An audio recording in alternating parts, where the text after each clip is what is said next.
Жақсы. Сәлематсың ба ұялым? Жақсы. Сауалнамаңызға жауап беруге тырысайын. Сіз қоқысты сұрыптайсыз ба деп қойылды, бірінші сұрақ. Әрине, сұрыптауға тырысамыз. Қай қоқысты бөлек тастайсыз деген сұрақ бар бұл жерде.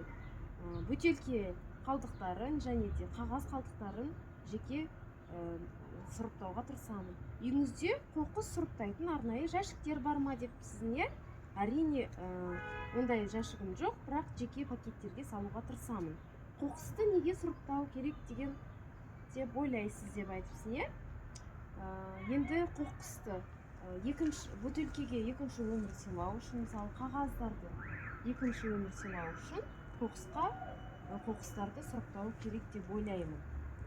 Мына жерде аяулым, сен жадынама жазыпсың, қоқысты дұрыс сұрыптау ережелері деген. Бұларды енді үйде оқуға тырысамын. Қоқыс қалдықтарын сұрыптау жағдайында табиғатқа зиян келетіні жайында тағы да басқа өзімнің көршілеріме, әріптестеріме айта жүремін. Жақсы ма? Сәлеметсіз ба? Сізден сауалнама алсам бола ма? Әрине. Мына жауаптарға, мына сұрақтарға жауап берейін ба? Сіз қоқысты сұрыптайсыз ба? Жоқ, мен қоқысты сұрыптамаймын, өйткені бізде қаламызда сұрыптайтын, ауданымызда сұрыптайтын жерлер жоқ, өкінішке орай. Бірақ та мен сұрыптағым келетін еді.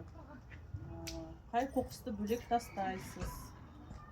Жоқ, мен өкінішке орай қоқыстардың бәрін бірге бір қорапқа саламын. Үйіңізде қоқыс сұрыптайтын арнайы жәшіктер бар ма?